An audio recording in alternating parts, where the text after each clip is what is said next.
Welcome to the Tri-Cities Mixtape. My name is Miguel Ortiz. Today, we're doing our first on-site interview. We are here at Ray's Golden Lion. Shout out to Ray's Golden Lion. I am here with my co-host, Vic Williamson. Vic. I first heard about today's guest from you and Carly. You guys went crazy talking about this band. They're from Spokane. We'll get into all that in a second. Welcome to the show, Spooky. Hey, what up? Yeah. From left to right, tell me your name and your role in the band. Yeah, my name is Wes Marvin. I am the drummer All right. / shirtless guy. Nice. Yeah, I'm Micah Clay Lubin, and I do guitars and vocals. Back to what I heard about y'all. We were one of the first episodes we did of this podcast. My co-host Vic here and our other co-host Carly. We're talking about Spooky. I think we're talking about like the coolest shows or the most amazing, crazy shows that we'd seen, and both of them referenced you. And they're like, I love Spooky, and it was awesome. And ever since, I felt like the nerd at the table. I'm like, I don't even know what a Spooky is. What and these guys, I mean, also they're both like 10, 15 years younger than me, but I was just like, what is this Spooky? And then just from their description, I was intrigued. And then I've seen y'all, obviously online. I haven't seen y'all in person. Looking forward to that. But why don't you tell me how this project started? October of 2017, early October, maybe late September, early October.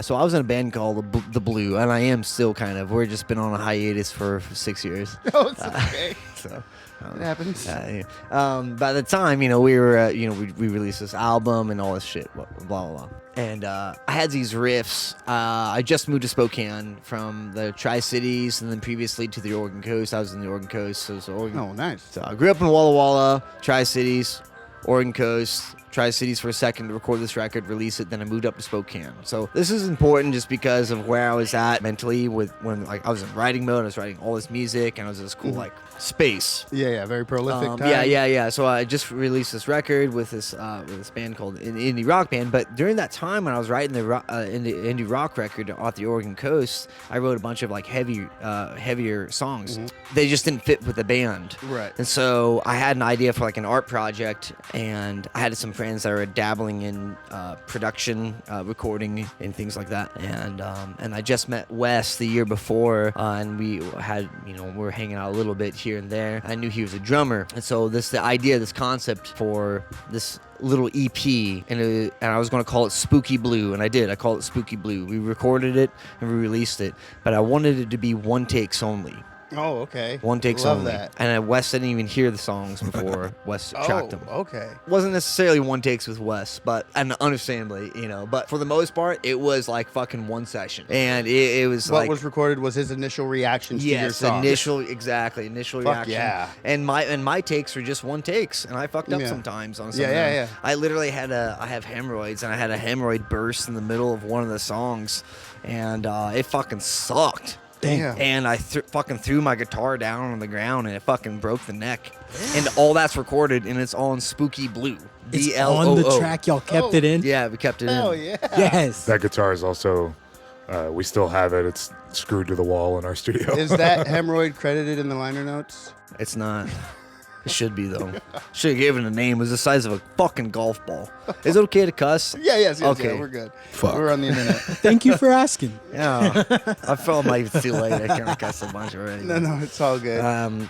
Yeah, anyway, so that was just kind of an art project. It was just kind of like let's just have fun with it. My buddy's learning how to produce. I just met Wes, and I wanted to hang out and well, not just met, but we've been hanging out, and I wanted to hang out more and play music and things. You brushed off the drums. You weren't really playing drums all that much at that point, and So y'all started, refreshing the instruments, Oh, the yeah. musical Yeah, venture. Yeah. So y'all had already been hanging out, just like kicking it, but y'all had just started like the musical ventures together. Yeah. Okay. Yeah, and so we recorded that, and that was, just about a week process. And it was really easy. We have a mutual friend named Adam Swanson, and he had a house venue at the time. Swanson. Swanson. And Samsonite. oh my gosh, did I say Adam Sampson? No, I was a You said Dumb and Dumber Swan- reference. Oh Swanson? my god. Yeah. which is like a chicken brand, I think. Swanson. Yeah. Anyway, fuck.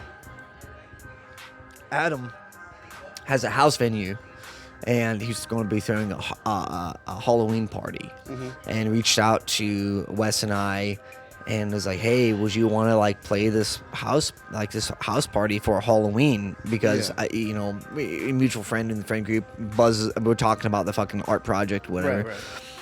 And it's out by that point, so I'm just like, okay, sure, yeah, let's do it. We get our buddy Tyler Scipione on there, and we just play. It was going to be a one-off. We did a show, and it was a great success. It was a lot of fun. Like, the party was cool. It was great. You were dressed like Tarzan. I was dressed as Tarzan. Okay. Everyone thought I was a baby. I had long dreadlocks down to my knees at the time. Oh, okay. Yeah. Okay, so you guys hadn't adopted the current aesthetic. No. Okay. No, it was still weird though. That's definitely where that began, and it developed into what it is now. But like, Yeah. we were all just some silly motherfuckers, and so we were like, oh, No, should we wear some weird shit? Yeah, no, I love that because also my birthday's on Halloween. Oh, nice. So I am a spooky bitch forever. Hell yeah. And I just love that story of your guys' first gig was a Halloween gig. Yeah.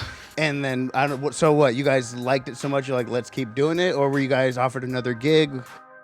Well, kinda. We didn't really do much other. We just kind of kept it as like an art project. Okay. And we did some videos here and there, just for fun. But it was nothing like crazy at that point. We did another show that next spring, that also just fucking went off the walls. It was huge, and this has nothing to do with Halloween. Right. And so it was just the spring. And it was a great show. We only did like maybe a couple shows. And were you guys dressed normal then? No, we Oh, dressed a little never. differently. That's kind of the idea that we had. Is that it's just every show we dress goofy, Okay, just yeah, like yeah. kind of like we'd be like Halloween band, if you will, Yeah, like yeah. a spooky band, Love like it. we just every show we dress goofy and we just. So Yeah, I think we played a total of 3 shows as that iteration of Spooky. yeah, the 3-piece. Yeah. Oh, okay. Yeah. And then our bass player moved to Chicago, and that was kind of the end of Spooky. We did a couple shows as a 2-piece. Then this was like 2018, late 2008. So yeah, Tyler moved to Chicago in June of 2018, and so Spooky did maybe a couple more shows as a 2-piece, but that was pretty much about it. And then we started another band called Therapy. And that was like a 5-piece fucking hardcore. THRPII. Okay. So yeah, it was. Yeah, people thought it was Therapy or 3P but it was Therapy. All right, so then let's get your guys' villain origin stories. So Wes, what got you started into music, and then how did that lead you to Spooky? Yeah. So luckily grew up in a real musical family in Southern California. My mom has her master's in music and taught music, shit. and Nice. so I had kind of the classical thing. But my parents are both like, 80s hair metal heads Oh, as well. love it. So yeah, they were willing to understand my generation's heavy music and appreciate it. Yeah. Even if they didn't quite love it for themselves, and they'd rather listen to Van Halen or whatever. Which I've no shade, love Van Halen. We had access to all kinds of instruments and shit. My parents made sure that we had a studio in our home growing up.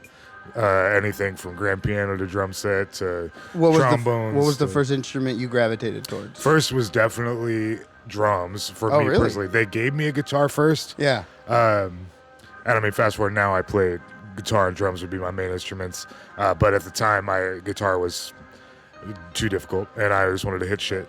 Right. So they agreed to give me a drum set. I worked it off weed eating, and Nice. played in the garage, and got my first pair of double bass pedals like within 3 months of starting. Oh, really? And just loved coming up with metalcore and hardcore Okay. fills and riffs, and started playing guitar like after that as well, and kind of just learning both of those simultaneously, but always heavy, and I was just gravitated toward that kind of music. And then fast forward to years of just not really playing anything professional. I did tour when I was 18 with a guy, Brian Griffin. He was a Spokane artist that he toured half the year, and he has a solo artist, and he wanted to kind of expand and build a band. And so we had a band, but nobody was really willing to tour to the extent he wanted to, Right. except for me. So he played acoustic and did a bunch of loops, and we had a backing track, and then I played drums. And we went on tour for over 2 months was my first tour when I was 18. Wow. Oh, and wow. Yeah, a lot to jump into right away, but it was... Your parents are total... Well, I guess you're 18. Yeah, but... so I had moved from California to Washington at that point, yeah. Damn. So, yeah, like they supported it, though. Like, my parents... Yeah. They Sound love... like they would. Yeah, they continue to, you know, and so that was my first big tour, and then I moved back to LA, and not having a place to play, and many of my friends in LA weren't, like, actively musicians. Everybody dabbled, so I was like the more advanced, but I kind of shelved a lot of it.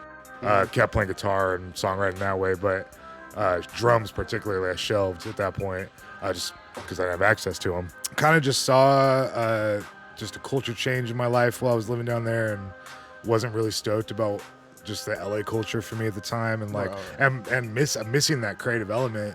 And I was working in aerospace at the time, which was really cool, but it was just, I was ready to be creative again, and to just see what that, and I was really thinking about getting into film. And so I moved back to Spokane because I lived here for a couple years when I was 18, and I loved it, loved the music scene. Grew up at the Boulevard in Spokane, like from 18 to 20. The Pin, well, it was called the A Club at the time, and just came back to Spokane because I knew it was a place that just like breathed and bred creativity and music. And almost felt like Nirvana, like era Seattle to me. Okay. Coming from LA, where it just felt kind of soulless, you know. So, anyways, came back. I was 25. Met Micah probably less than a few months after I'd moved back. Oh, nice. 2016. And you know, if you're just listening to this, you got to go look at some pictures of Micah because he's a fucking character. And he, even at the time, especially was too, with these dreads past his ass. leather everywhere, skinny, you know, just sick. But also, like, you don't know, you gotta figure him out though. You gotta be like, is this guy been cool, or like, why does he look like that?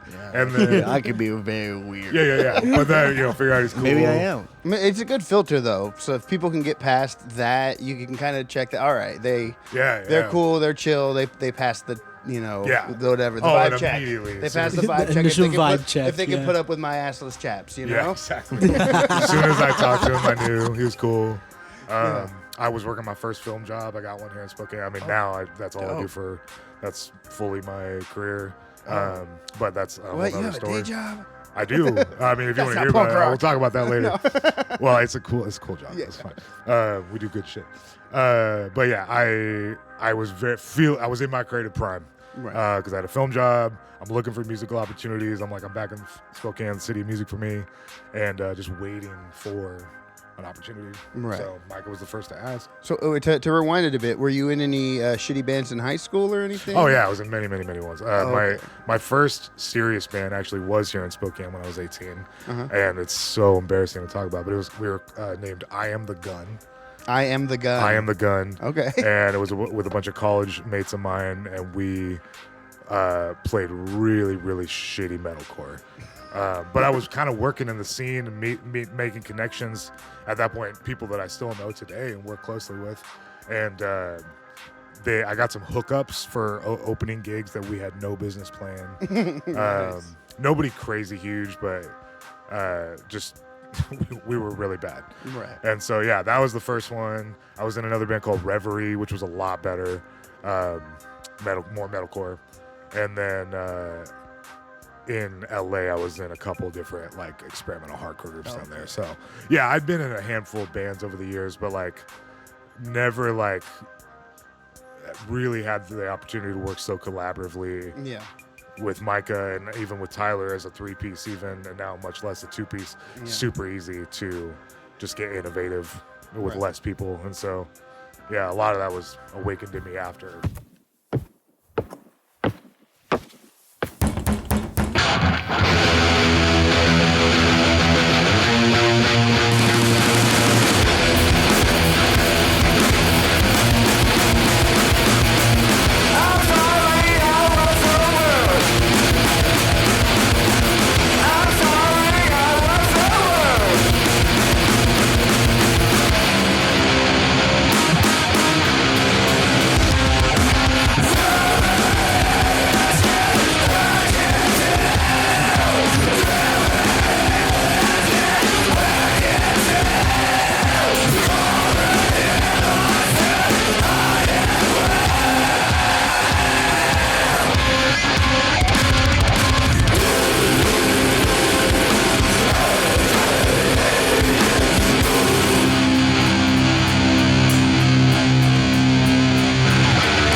Are you currently in any other projects? I don't want to out you or whatever, but you are Grub Munchkin, right? Oh, I am Grub Munchkin, yeah. Yeah. Just to name, so my two main projects are, of course, Spooky and then Black Tracks. I also play drums in. Oh, awesome. We are both on tour together at the same time. Hell This is yeah. our fourth tour. I love that. Very economical. I always wanted like a van that could fit a bunch of people that could make up like 3 bands and just tour that. That's exactly. Yeah, we got 2 bands, 3 people, and then our driver Ben for this one. But yeah, I Spooky, Black Tracks, Grub Munchkin when when I get around to it. Yeah, no, we've played a few of your songs. Yeah, no way, that's crazy. Yeah, well, Vic recommended one, and then just a few weeks ago, I just was going through like who have we played before, and I'm like, we haven't played him since the first episode. We need more Grub Munchkin in our life. I was really, I was very like, I was on that shit every day for a minute, and then you guys don't understand the ocean of amazing songs that Wes has stashed that may never come to light. Yeah, are they it's songs unreal. in the context of Grub Munchkin? Yes, Munchkin. Grub Munchkin. I've got probably close to 100 finished tracks that are not. I think online there's 6 tracks total. But yeah, I got a really good job, and I kind of started dating a really wonderful woman, and I kind of backburnered Grub Munchkin, mostly because like that's a project that exists in a special place for me. That's like it was developed during COVID. I was just partying my ass off in my quarantine, and it made sense to start a horrorcore rap project. So Grub Munchkin, West Marvin Folk is something else. That's good. me and my sister. I love it. And then we have a guy, Lucas Brown, who's a pretty well-known character in Spokane, that plays guitar and does some vocal backup with us. But yeah, that's the thing I've been doing longer than hardcore or anything else, is that kind of songwriting. And so I brought that project to life, at least performance-wise, like not less than 2 years ago. And it's been in demand, and me and Mike have played a handful of shows together. We have one in July we're playing together. And I was just about to say, Michael July also has 5th. folk ventures as well. He's yeah. a very dynamic duo. Yeah, that's pretty much the end of all my stuff, too. All right, well then, can we get your villain origin story? Oh my God. Yeah, you can. I'll try to make it as quick as possible. It's all good. I didn't. This is a long talking format. Take your time. Well, I mean, I would say, Wes, you did. Yeah, you made it quick.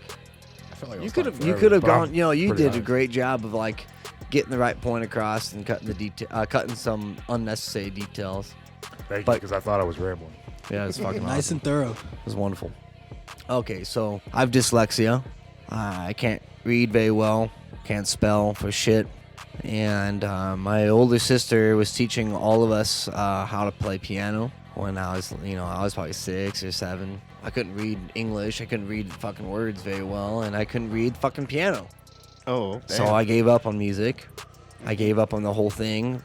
But I always dreamed that it would be cool to fucking do that someday. Right. But I just never thought that would be anything that could happen. This is in Walla Walla, Washington. And then we move up to Kennewick. We go to this church. It's kind of a big church. And in the youth group, I was 11. Sound team. Oh, wow. I was in the sound team, so I was learning the sound side of it. And I had some friends on the worship team or the church music team. And they were all, so we were all there kind of early, like a couple hours early before youth group. During this time, my older brother, Josiah, started learning guitar. So he had a guitar at the house. And I'm seeing my friends, and I'm looking at the shapes of their hands. And so I go home on my free time, I pick up the guitar and start like putting the shapes together until it sounds right. And then one day at church youth group, I show up during the practice rehearsals. I show up and I'm like playing guitar. I'm like, hey, look, I can play guitar too, Oh, wow. and just having fun. And so they were like, that was kind of a fun little. To back up a second, was your brother one of those, hey, don't touch my fucking guitar while I'm gone? Or is No. he like, hey, bro, here's an E minor? Or Yeah, maybe no, somewhere in the so middle? he didn't know I was playing his guitar. Oh, okay. Yeah. He knows now. But it was also like our mom bought the guitar for him and us, so it wasn't like his. Okay. It was my brother Josiah's a really rad dude, and he should actually be here tonight. Dope. He's great, and we've played in bands together, and a couple folks from the youth group we started hardcore bands, some post-hardcore bands, and Bradley is actually here tonight, or he was here earlier. We played in a band called the Skyline Approach together, you know, local like post emo hardcore alternative, you know, whatever, blah blah blah. Yeah. And it was a lot of fun. So I played in a handful of bits there, and you know, throughout all of high school, I was teaching guitar and playing in like 5 bands, and that's including church music bands. Oh wow. You know, and so, you know, fucking things kind of weed out a little bit, and they kind of ebb and flow, and they go away. And now you're an adult, and I'm working at this coffee shop, and I started a band called The Blue, you know, and like I was saying earlier in that earlier story, so I moved to the Oregon coast. I write this record with my bandmate. He was still here in the Tri-Cities. I write that record. We release that record. I moved back for a year to record it and release it. We do a release show. But I'm like, honestly, I love the Tri-Cities, but I just didn't want to stay here. Right. So I had all these friends graduating college from Eastern and Gonzaga with whatever, and they were all choosing to stay in Spokane. So I moved up to Spokane, and I was always throughout the year we were recording that record, the blues record. I was going to Spokane like almost every weekend, you know, that kind of thing. So anyway, I moved up to Spokane. So that's kind of like how we got to Spooky, I guess. You know? And then 2017 came and we did all that, and I fucking want to reiterate when we only really played 3 shows as the proper original Spooky, and then we kind of closed that chapter. We did a couple solo like as a 2-piece, but we were mostly focused on therapy. And then I moved to Central Oregon, as an experiment, I guess, and pandemic happened. Okay. Right. So, and then after the pandemic, I moved back up here, and Wes is up here, and we're like, let's fucking jam. Yeah. And so let's jam on those spooky tunes, you know? Yeah, because we'd pretty much put therapy to rest at that point, because everyone had moved or partnered up or got, we needed something. So Spooky was it. So Spooky was it. We just kind of made the riffs a little heavier, and we just dressed differently every single show. And one day I just actually, first off, it started with Wes's dress. That kind of led to the first show you did with the dress. I can't remember exactly the details, but you did a show with a dress, maybe 2 shows with a dress. Yeah. And then I had this idea of like a Lone Ranger thing. So I found some assless chaps. I'm like, I'll do a Lone Ranger. You be the damsel in distress. That kind of a thing. Nice. You know, that kind of concept. I'll wear the fucking mask and you know, and I was kind of wearing a mask I like a burger, the burger burglar mask. Oh, the hamburger. Hamburglar, yeah, the hamburger mask. Periodically I would put that thing on, and so the assless chaps thing just kind of stuck. The dress and the assless chaps thing just kind of stuck after that. You know? Yeah, hell yeah, I love that. Now I do love. Wait, you got anything? No, it's awesome to hear the origin story for all of that. Now, I do love a good 2-piece. You guys want to name some of your favorite 2-piece acts or bands? L1011 was one of my favorites. Not a heavy band, actually, but like a real loopy, I'd call them jammy. It's like, it's all instrumental and, just some funky, cool drum beats on a lot of looped, kind of affected guitar. So, and then locally, I just have to shout out our homies Indian Goat, who doesn't exist anymore. They've both moved on to new projects, but at the time, 2-piece rock, heavy southern rock with slide experience, and like one of the bigger 2-pieces that I'd seen, and then the last one before you, Micah, I need a shout out is Pound. Pound? Sure. Pound. Yes. It's spelled just like a pound of whatever. Yeah. You're familiar with them, Vic? Oh yeah. Okay. Yeah. Slams. They are I'm not even like remotely exaggerating, but 5-piece, 10-piece, famous, not famous, whatever. They are the heaviest band I've ever seen. I love it. Absolutely. Yeah, they are fucking heavy. They are ridiculous. So they are actually when it comes to Spooky's sonic inspiration, as far as like the loudest two-piece band I've ever heard. They're huge inspo, and something they do that we do as well is AB the guitar into a bass cab and a guitar cab. Yeah. That's not new. That. It's not. Yeah, but the way we've done it, well, do you want to talk about the specs on that shit? Or? Oh yeah, you can if you want. Yeah. I was talking about You that, guys and gonna then give away the sauce? move it. Oh, absolutely. Yeah, it's no secret. Absolutely, No. because if you can do it like we do, Yeah. you're better for it. So we have a 215 cab with PV Black Widows in it that are 2,000 watts a piece. Those are designed as like venue subs, like box subs. Okay. Definitely not typically used in a stage presence kind of situation. And that handles the low end. We got a dark glass 900 watt head going into that with a visual EQ on there. So we're just able to pump a shit ton of bass, and that's a huge part of our presence. Is the low end of Michael's guitar, and then Marshall Origin 50 watt tube amp handles the high end. But yeah, most of the secret sauce is in that cab and that dark glass 900. Yeah. So nice. yeah, if you can acquire yourself, Yeah, I didn't know we were gonna get a fucking rig rug. Yeah, I don't know. I'm a nerd, so Yeah, we're both kind of nerds about that shit. I spent hours fucking dialing in that tone, making sure it sounds. That's why I played acoustic for the longest time, because I didn't want to fuck with pedals and tone and all that shit. Yeah. I just came back around Well, in the last few years to getting a pedal board together. Yeah, well, you gotta love it. You know, Yeah, you gotta yeah. love it, and if you also have to have time to devote to it. Especially if you do love it, you know.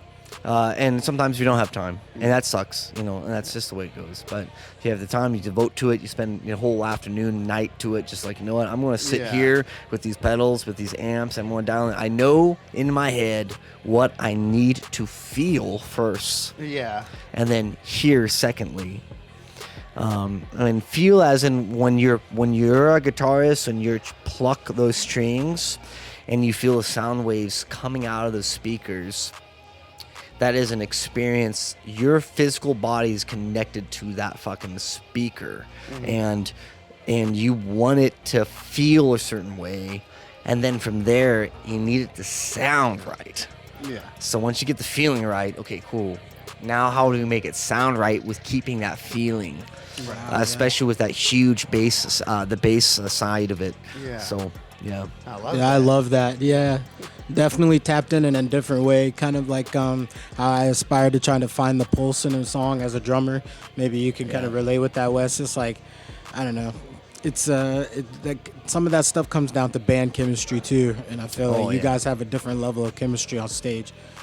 Being a two-piece, only two people to really have to concern yourself with, but at the same time, the heavy chemistry makes you feel like a five-piece, like, oh, you're playing with a stadium's worth of sound. Yeah. So past just the extra tricks, so to speak, to make you guys sound more full and loud, just the chemistry and obviously the passion you guys put into it seems to be what makes y'all sound and feel big. But also, still speaking of two pieces, do you have any notable two pieces you'd like to shout out? Yeah, sure.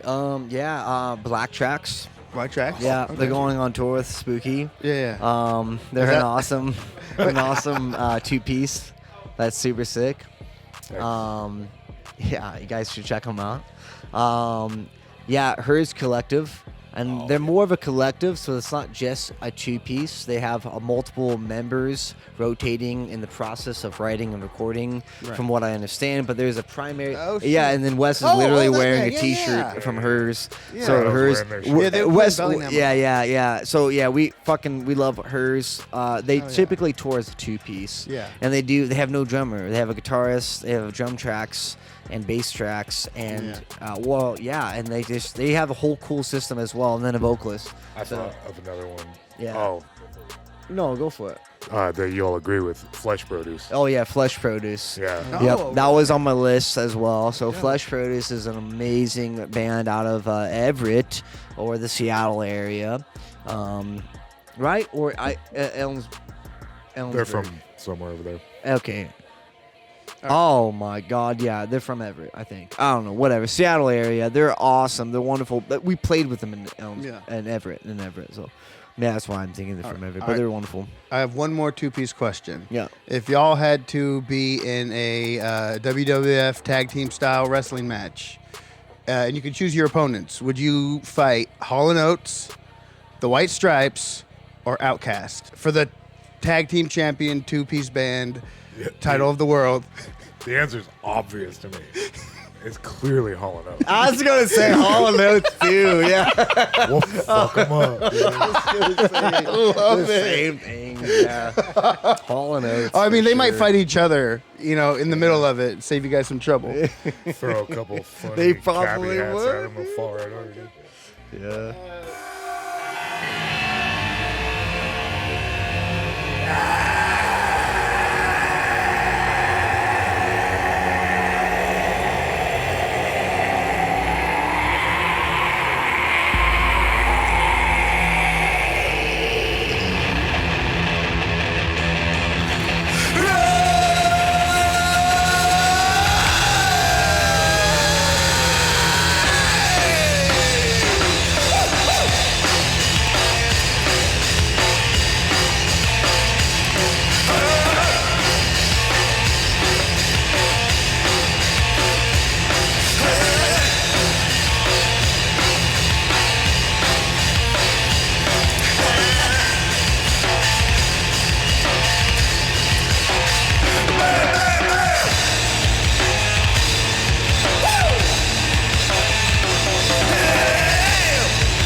Sticking with some fun questions, let's do a dream gig. Okay. You guys have a preferred venue in Spokane or anywhere? Is the Knitting Factory the biggest? I mean, I know you guys have like an arena up there. Just say what's your guys' preferred venue, home venue, or if you guys want to say Madison Square Garden or anywhere, if there's somewhere you've played or you'd like to play. What's funny about Spokane is, if we're talking Spokane venues, Yeah. we already frequently play the only one we'd want to, which is the Big, Big Dipper. Dipper, yeah. Oh, the Dipper, okay. The Big Dipper is second home for us. We've been able to play probably over the years 100 shows there. Yeah. Not just Spooky, but like Spooky's probably played a lot. Collectively, Right. yeah. Okay. Yeah, but Spokane, we're honored that we get to play that. All right, place so a this lot. is going to be the biggest show of your guys' life at the Dipper. You guys are opening.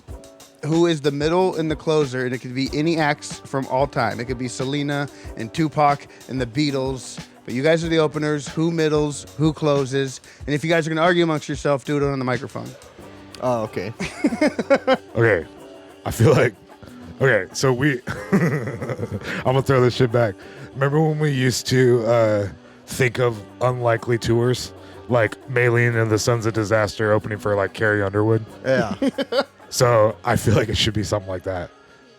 Sure. Okay. That's a different perspective. Yeah. Yeah. So we're opening at the Dipper. Okay, I'll tell you my two. Okay. And then you can pick two. Okay. Okay. Direct support. So we open. Yeah. And then direct support. I'm gonna say 3-6 Mafia. Yes. And then headliner Alan Jackson. Yes. That's amazing. Yes. Fucking ripper, dude. Oh. Be there. That'd be amazing. Yeah. That's amazing. Yeah. I think direct support. I would want Iggy Pop. Oh. Not Iggy and the Stooges? Or Iggy? Yeah, just Iggy. Okay. Yeah, just Iggy. Iggy and the Stooges. Yeah, whatever. And then headlining, honestly, Reba. Oh, fuck yeah. I like how we both picked country Yeah, icons. Reba. Sure. Yeah. Yeah, I really love the idea of just like, I was going to say maybe Dolly Parton, but I love Dolly. She's the queen. Yeah. But Reba's kind of like a queen that's Yeah. not as like, she doesn't give enough credit. And Yeah. I really Yeah. appreciate Reba. And also, Dolly Parton She's did not kill a underrated for tremor sure. Yeah. in her basement. Yeah. Oh my God. A single mom Sorry, who works I two mean, jobs. am I the oldest dude at this table? All my references are like fucking unk status. For once, I got that one, Unc. Thank you. So coming back to making that point about y'all's dream show and having the country influence, I'd say, did you find yourself being interested in and playing country music or folk music before hardcore and metalcore? Because I know that's like several veins that y'all have in common. Yeah. What are Oh the my chances? God, you know, that's a great question. We're both going to have completely different Yeah, influences. yeah, You yeah. go I love first. it, man. Yeah, You want me to take it away? Whatever. you kick it off, Micah. Okay. No, so I actually fell in love with rap first. Ah, okay. I really was into hip hop and rap and that genre. As an elementary kid, into early, juvenile years. What is that the right way to say it? Juvenile. yeah. Juvenile years. But yeah, so my first hardcore show ever was within the same year that we moved up to the Tri-Cities. My brother Josiah, who was 14 at the time, I was 11, and our mom dropped us off at the CUP church here in the fucking Richland. And there was a local hardcore show that was happening. And that was my first hardcore show. And ever since that show, I knew my brother Josiah was already listening to like screamo music, emo, post-hardcore, all that. I didn't have the names for it then, but he would listen to that shit. And he took me to the first show, and that changed my life. Right? So it just fucking pivotal moment in my life. So I was listening to rap and hardcore and post-hardcore, emo, screamo, all that shit. That's what I was listening to, and then also like church music, and on all that. I actually hated country. I didn't get it, and it took me until my early 20s when I finally got it. I understood it. I was like, oh my God. Because the country that we were fed at that time, this is 2000, we're talking 2006, 2007, 2008. We got the early 2000s country artists. We got the late 90s country artists. I didn't understand that like Johnny Cash and Willie Nelson and Don Williams and Hank Williams existed. I didn't know that there was country. Yeah, And so yeah. I hear that, I'm like, oh my God. And listen to the lyrics and come to maturity with the lyrics. They'd be able to understand them a little bit in a way, after going through a thing or two, and be able to understand like, oh God damn, I do know what it means when you, damn it, Don, I do know what you means when you say, Lord, I hope the day's good. I'm feeling, Country takes some time on this earth to understand. Yeah. I'm feeling misunderstood, all that kind of thing. I'm just like, oh shit, dude, I fucking hear that, Yeah, mine began early. First of all, my dad loves that shit. My dad loves Garth Brooks, Travis Tritt, Doug Stone. You're talking late, or even early 90s to early 2000s country. So that was already kind of around. I would say I was indifferent to it at best. But my family moved from San Bernardino County to Tehachapi when I was 10 in 01 because my parents wanted to get a bunch of farm animals and have a little ranch. So we had about 40 dairy goats. And that requires multiple barns, which requires big old barn cleaning sessions after the winter pack of straw. So every goddamn year from the time I was, 11 to 17, I cleaned out those fucking barns after every winter. And I had, right. Wow. yeah, I had a radio, classic, antenna radio, and the only station that came in clear in the fucking barn was something like 97.4 or something country. Damn. And it was all the early 2000s hits. I don't know if you call it street cred in country, but I think literally listening to country in a barn gives you so much fucking country cred. Street Which cred. is, interesting because I grew up listening to that. Like I said, it's not that I loved the music so much as it was the clearest station to come on. Right. And, I was introduced to hardcore. And by the time I moved to Spokane when I was 18, I would have adamantly sworn that I hated country music because it wasn't cool for a hardcore kid to like country music. Yeah. And what's interesting is I saw kind of a theme with my age peers, I'm 33, over the last 5 to 10 years, where a lot of people that are my age not only started openly liking and listening to country, even 90s and early 2000s country, but even started playing it themselves. And kind of what I realized happened is what happened to me, I think it happened to a lot of people, where it's like that shit was it was around all the time, especially in my environment, that by the time I grew old enough, it was the nostalgia first that brought me back to it. Yeah. And then an actual deep appreciation for it. And now I play country. I'm heavily inspired by artists I would have once claimed to hate. Right. And I don't think it's all good, but it sure feels good. Alan Jackson, I'm not going to say those are the best songs that are ever written. Fucking Neon Moon, though, by Brooks and Dunn, that is. That's the best song ever written. But Alan Jackson. I should have thrown them in the tag team. Yeah. That shit just feels good. And that's mostly what I want from my music these days. Yeah. Is to feel good. Just to feel good. Or to be understood, whatever. It does both for me. So. Hell I yeah. like that you stray away from, I don't like to listen to this because it doesn't fit the stereotype of what what else I listen to. Because I feel like I experienced that as well. A lot of my metal friends, we all listen to post-hardcore and metalcore coming up. After a certain point, we all started to admit or come clean about our guilty pleasure of liking country music all around the same time. I guess when we grew out of worrying about what the hell everybody else thought about us. Yeah. But speaking of which, segment that we kind of do after the dream gig is the guilty pleasures one. But we usually have people fill them out and we guess. But since you guys are a two-piece, it's a little kind of Obvious. defeats it. But just give us a few songs that would scare the hoes or that would make everybody look at you like, oh, for real, dude, you listen to Hoobastank or whatever. You're like, I don't scare the hoes. I know. Well, I guess I don't really give a fuck. If people don't like what I listen to. No, that's what I love because I've grown out of calling them guilty pleasures because I'm 40, so I'm over feeling ashamed that Cyndi Lauper fucking is a banger. Yeah. Fucking. The only thing I can think of, honestly, truly, is some of those cute emo boy bands, like Boys Like Girls. Okay, things like that. I really fuck I with love that them. shit. I like that shit a lot. And I put that on. And if I was around a bunch of homies, I wouldn't necessarily put that shit on. Right, unless yeah. I knew everyone was keen. So that kind of a thing. Never shout never. Yeah, never shout never. Dude, I hung out with that guy. He's actually pretty cool. Yeah. Oh shit! Dang. He was wearing a pea coat and flip-flops. I would never stop listening to that stuff back in the day. Oh, let me be quiet. This isn't my guilty pleasures.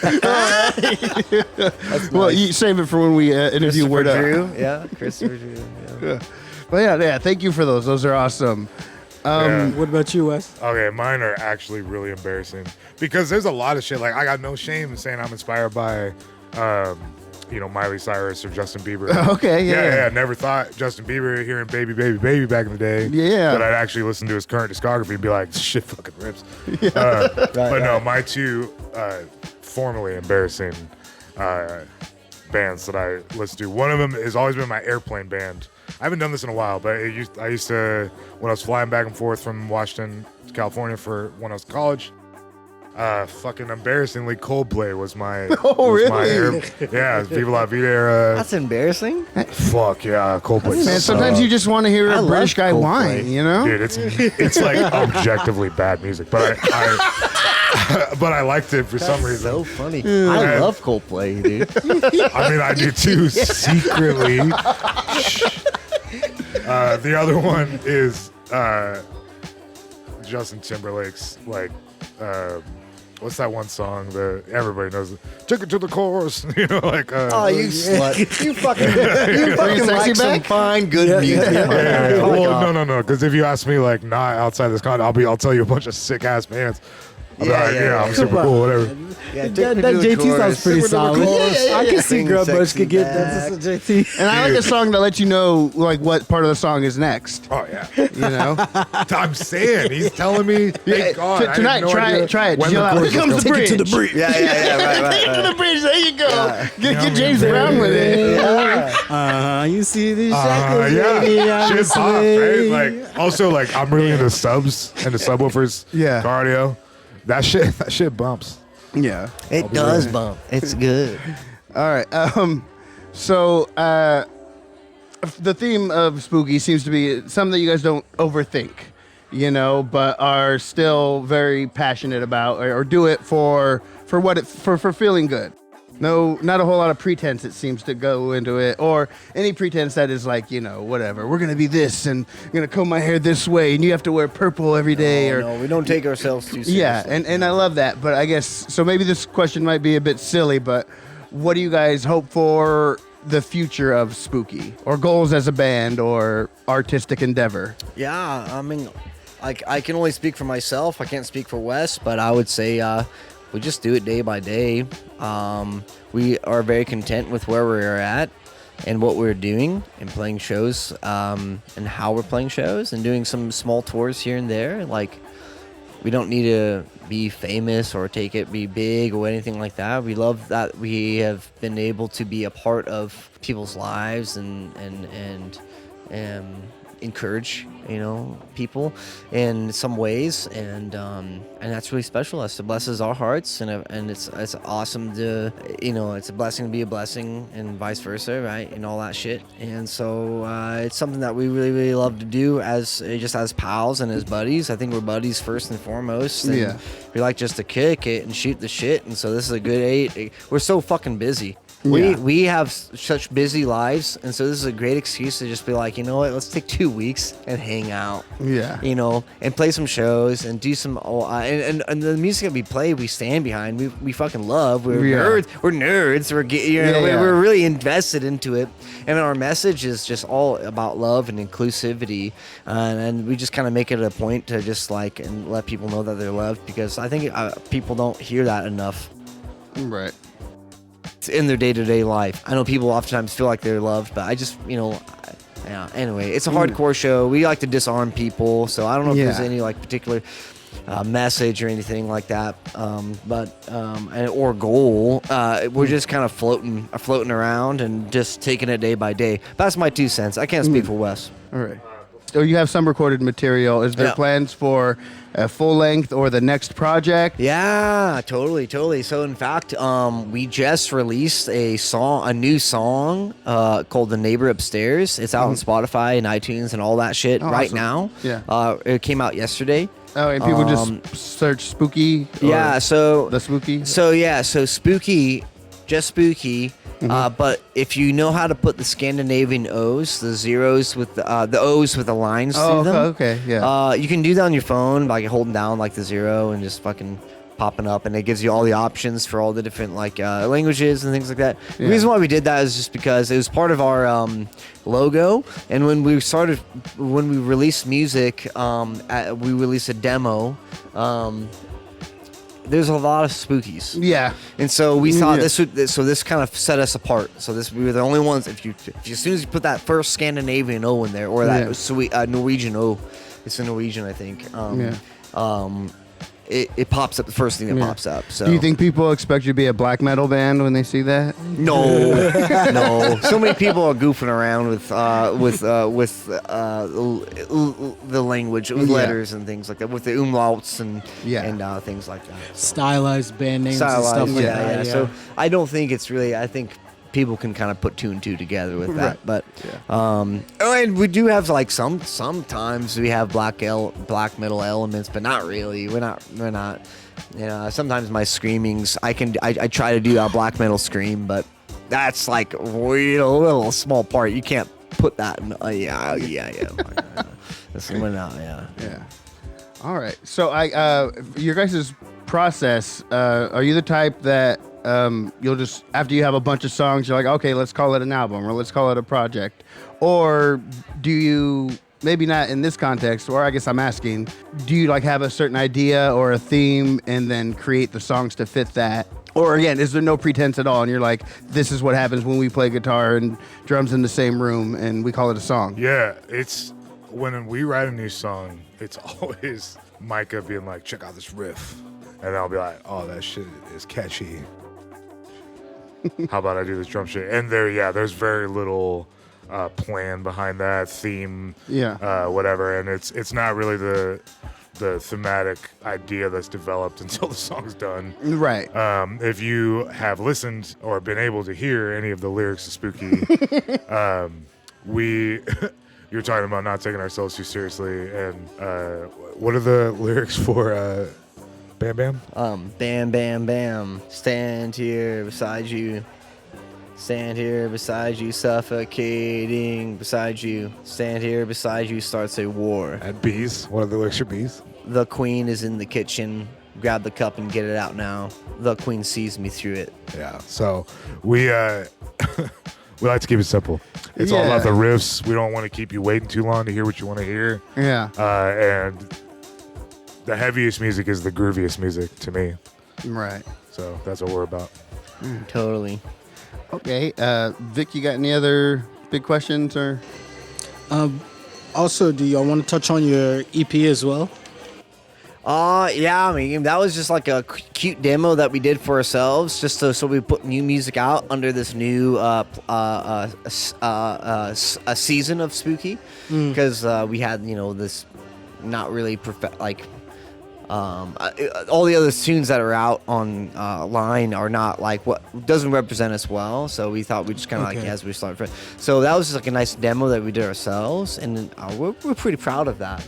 It's nice, but it is a demo. But like I said earlier, we just released a single, the neighbor upstairs, and then we have a few other songs that we also recorded, and they're in the process of being produced and mixed and mastered and all that we'll be releasing throughout the year.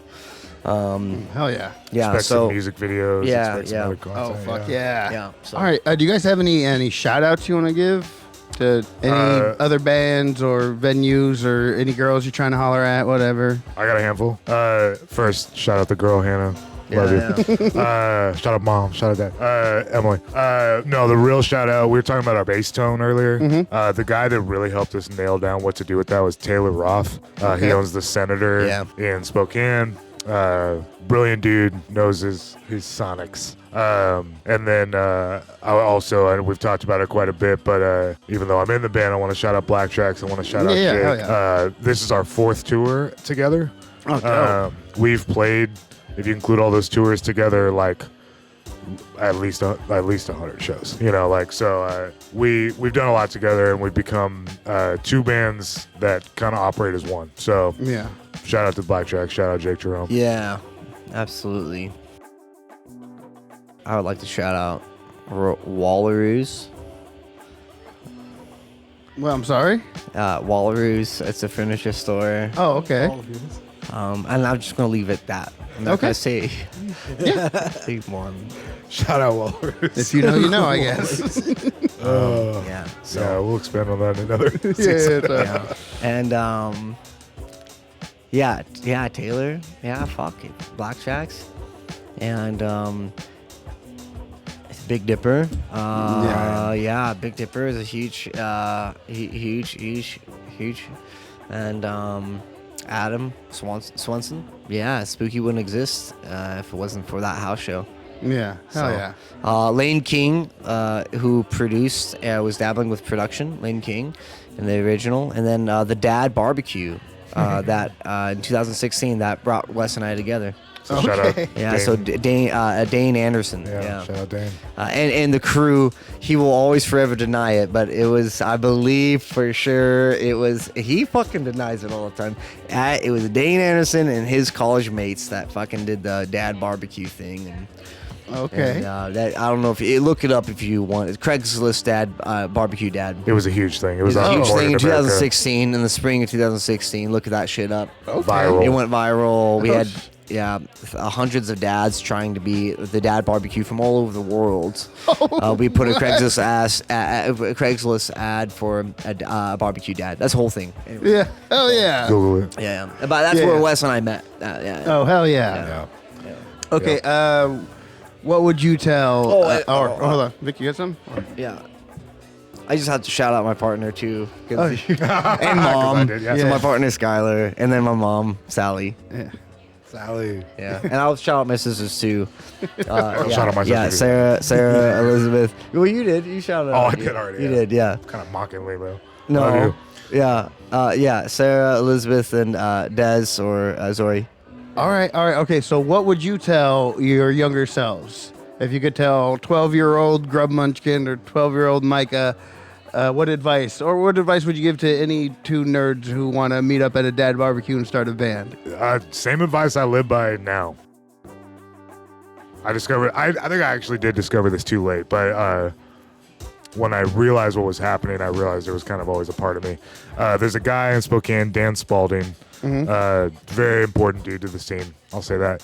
And I was making a music video for him and his band years ago, and sent them the first draft. It was good, but he was like, let's meet up, talk about it. And he was like, I need this.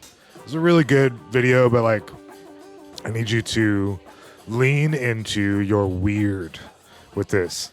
Like whatever your weird is. And I think that's kind of it's in a nutshell, it's be yourself. But I think when you start applying that to specific avenues of creativity, it gets really applicable and really much more easy to understand.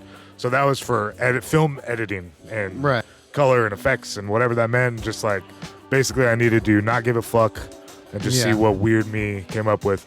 So that was probably almost 7 years ago, and that ideology has carried through everything creative I've done since then. It's got me a salaried career with benefits. It's got me lots of music opportunities, just positivity over and over again. Because I chose to lean into my weird with my creativity. So I would say if I had started that process earlier,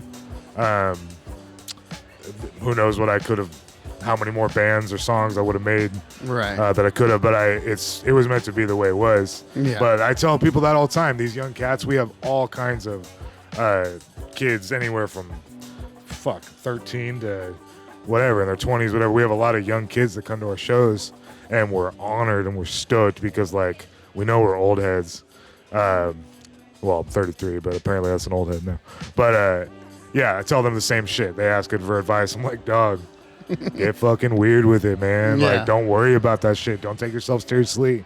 Disarm. And make a fool out of yourself so everybody else can make a fool out of themselves. Yeah, gives them permission to have fun. Yeah. That's all it is.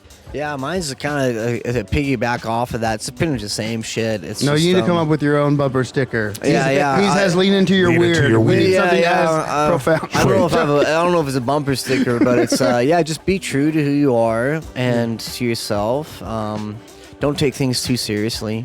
And just treat everyone with respect. And I mean, everyone is a human being, and we deserve human respect. And so apply that when you are talking to your fans. Are you talking to the people, your sound guys, your bartenders? Right. We're all, don't take yourself too seriously. Be true to who you are. Don't fucking, and if you're being true to who you are and you're fucking piece of shit, well then you're gonna get what's coming to you. And honestly, don't hide that. Don't hide that. So we all know you're a piece of shit. But I love that. If you're a fucking piece of shit, be true to that. So we all know to not be right. But be true to yourself. Don't take yourself or things too seriously. But and then just have just respect, I guess. I don't know. Love. Just lean into love. Love, and remember humanity and the golden rule, right? Also, don't get started on them damn cigarettes, younger me. Make sure don't smoke cigarettes. Smoke cigars. I smoke both. So. Oh, But no, this has been awesome, guys. I want to Hell thank you so much for taking the time. I know you guys got a show to play tonight Yeah, and still got a sound Yeah. check, but this has been awesome. Vic, you want to... I love you guys. Yeah, I love you. Love you, too. man. Yeah, fuck yeah. But no, all right, Wes and Micah, Yeah. Spooky. Oh, what are you guys' at? So where do we find you on the internet? I'm at wesmarvin.mp4. The Spooky Band is The Spooky Band. Oh, okay. Yeah, and mine's just Micah Clay Lubin. Yeah, and then at Spooky Band. All right. And their songs are streaming on all the streamers. Yep. And yeah, thank y'all for coming and thank everybody for listening. Good night.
Welcome to the Afterlife Shop.